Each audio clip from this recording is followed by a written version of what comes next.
পটল কত রাখবেন? পটল 40টা ভাইয়া। চলে আসলাম দক্ষিণ অঞ্চলের বাজার মহিপুরে, যেখানে সাপ্তাহিক বাজার করতে আসেন অনেক ক্রেতা এবং বিক্রেতারা।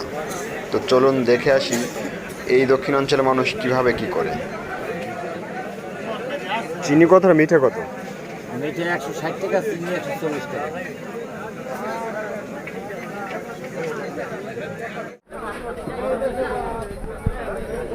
এই ভাসমান বাজারে আপনি মুদির দোকান, মনোহারি, কাঁচা বাজার, আম, কাঁঠাল, পান, সুপারি, জামা কাপড়, এভরিথিং আপনি সমস্ত কিছু পেয়ে যাবেন এই ভাসমান বাজারে। প্রতি সপ্তাহের বৃহস্পতিবার সকাল থেকে শুরু হয় এই বাজার। রাত 12টা পর্যন্ত চলে এই ভাসমান বাজারের কেনাবেচা। পটুয়াখালী জেলার কলাপাড়া উপজেলা মহিপুর থানার এই নিশিববাড়িয়া বাজার। এখানে প্রতিদিন ছুটে আসেন হাজারো কয়েক ইউনিয়নের মানুষ দক্ষিণাঞ্চল বাজারে প্রতি সপ্তাহে বাজার করতে আসেন এবং কিছু টাকা কমিয়ে সেই টাকা বাঁচিয়ে অন্য কিছু করেন।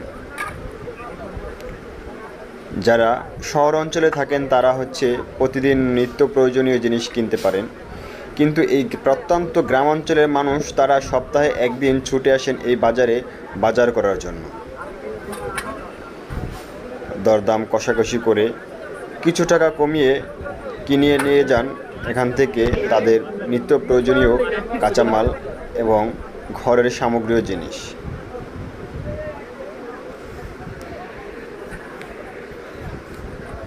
কাকা পানি কচু কত করে বিক্রি করেন? টাকা হ্যাঁ, কত নেবেন? দুইটা না একটা? দুইটা। দুইটা দিলে একদম 60 টাকা রাখবেন।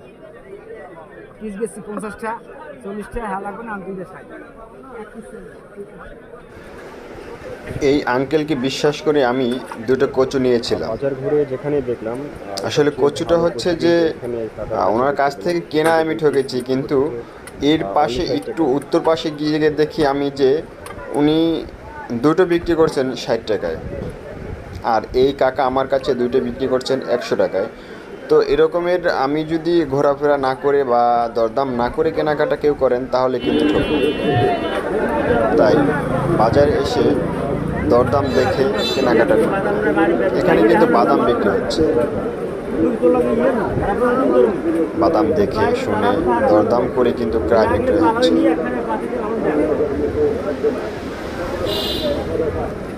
বর্ষাকালে কিন্তু এই বাদাম আর চাল ভাজা, বৃষ্টির যখন জমজম তখন কিন্তু এই বাদাম আর চাল ভাজা খুবই স্বাদ বাড়িয়ে দেয়।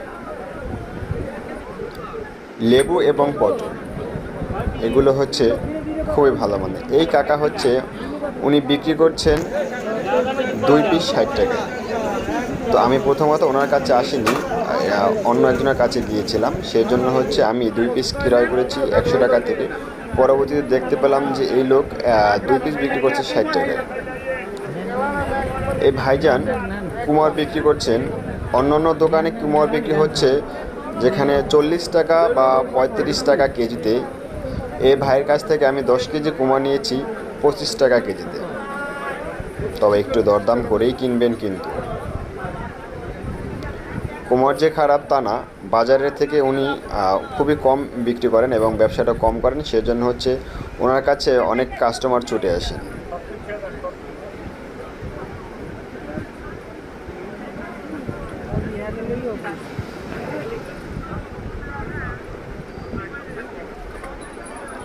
সারা বাজার ঘুরে আমি যখন ঠকেছিলাম তখন আমি এখান থেকে 2 কেজি পটল এবং 2 কেজি করলা নিয়েছিলাম কম টাকায়। ওনারা আমাকে দেখে বলেছে যে ভাই এখানে বাজার ঘুরে দেখবেন, যদি কম কেউ দিয়ে থাকে তাহলে আমি টাকা রিটার্ন করব অথবা আপনাকে আমি গিফট করব কিছু।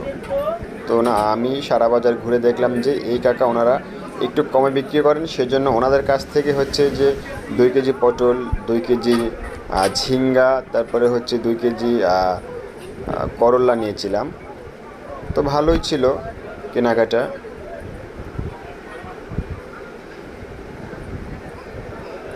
এখানে কিন্তু পানি কচু, এই গ্রাম অঞ্চলের মানুষ কিন্তু পানি কচু খেতে খুবই পছন্দ করেন, এবং আমি গতকালকে আমার বাসায় রান্না হয়েছিল, খুবই সুস্বাদু। মুরগির মাংস দিয়ে যদি কেউ রান্না করেন তাহলে কিন্তু এটা খুবই ভালো খেতে।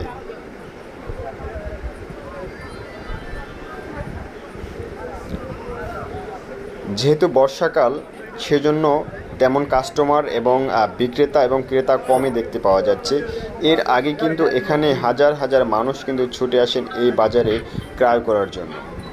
এখানে নিত্য প্রয়োজনীয় সামগ্রী কম টাকায় কিনতে পেরে কাস্টমাররা ছুটে আসেন এই নিশিববাড়িয়া বাজারে। যদিও বর্ষাকাল এবং বৃষ্টি হচ্ছিল, সেজন্য ভাসানির দোকানগুলো কম ছিল এবং কাস্টমারও কম ছিল।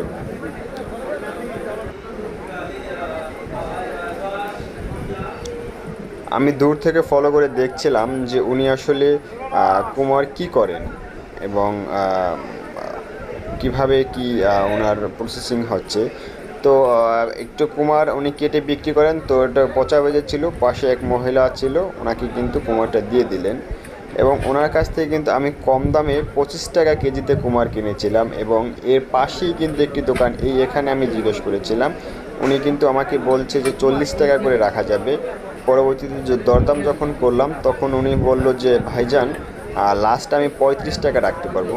যদি 35 টাকা বিক্রি করি তাহলে ওনার নাকি 2 টাকা ব্যবসা থাকবে কেজি প্রতি। তো আমি ওনার কাছ থেকে নেই, যেহেতু ওনার কম ব্যবসা হবে সেজন্য ওনার কাছ থেকে আমি নেই। আমি নিয়েছি ওই যে 25 টাকা দামের যে ভাই ছিল ওনার কাছ থেকে নিয়েছি। এখন উনি 25 টাকা কেজিতে বিক্রি করেছেন, তাহলে ওনার কত টাকা লাভ হয়েছে সেটা আপনারাই বুঝেন। ভাসমান বাজারে এভাবেই দরদাম করে কেনাকাটা করা উচিত। একই বাজারে একপাশে রয়েছে পেঁয়াজ, আলু, হলুদের গুঁড়া, মরিচের গুঁড়া, আস্তা মরিচ, আস্তা হলুদ, তৈল, লবণ, এভরিথিং, যেটা একটি মুদির দোকানে পাওয়া যায়। এখানে কিন্তু একটি ছোট একটা দোকানে সেই সামগ্রী পেয়ে থাকবেন।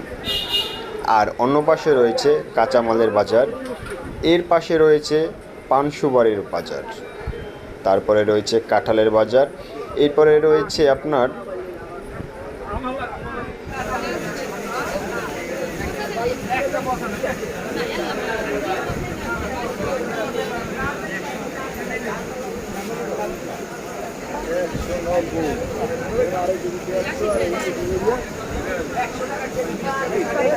কেজি প্রতি 5 থেকে 10 টাকা কমে এই বাজারে আপনি যে কোনো পণ্য কিনতে পারবেন। একটি দোকান থেকে আপনি যদি 60 টাকা কেজিতে কিনেন, এখান থেকে কিন্তু আপনি 45 থেকে 50 টাকা কিনতে পারবেন। তো সেই সুযোগ হাতছাড়া না করে সকলের কিন্তু চলে আসে এই ভাসমান বাজারে।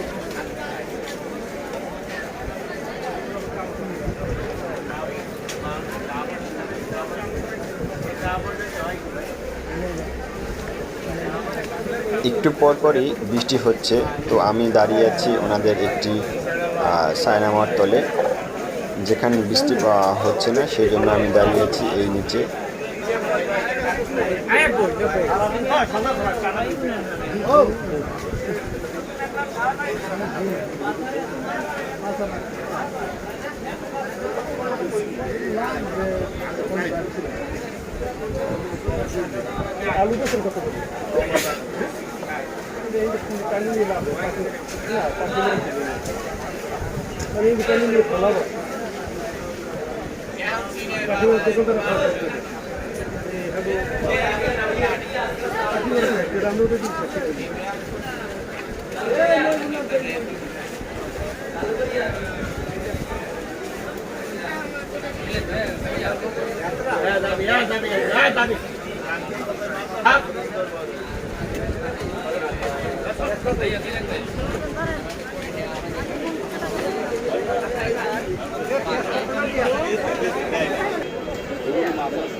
এই পাশে আমরা বাজারের প্রথম গেট পার হলে দেখতে পাবো বেকারি বিস্কিট, চানাচুর, এই সমস্ত পণ্য বিক্রি হচ্ছে, এবং ফলের দোকানে রয়েছে এর সাথে।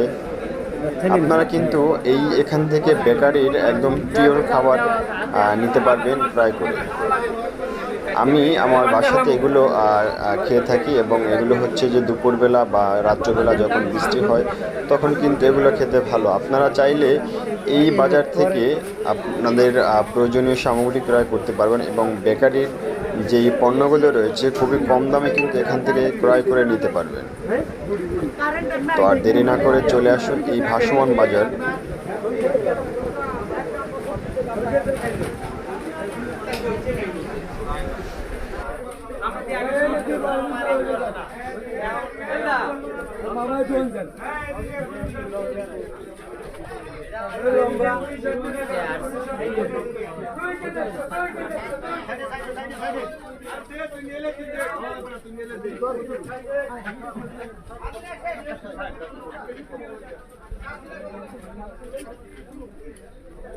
ওই কত করিয়া 160 ওই টাকা না ভাইয়া না ভাই জ্বালাই দিছি আমরা মারা দিছি আসেন জ্বালাই দিছি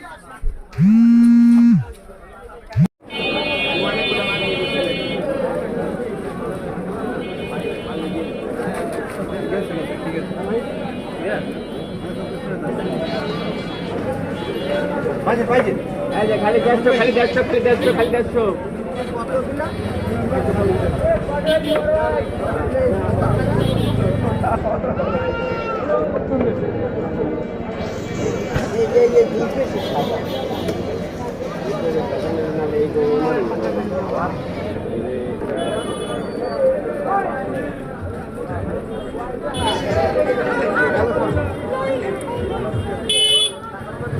चालू है किस जैसे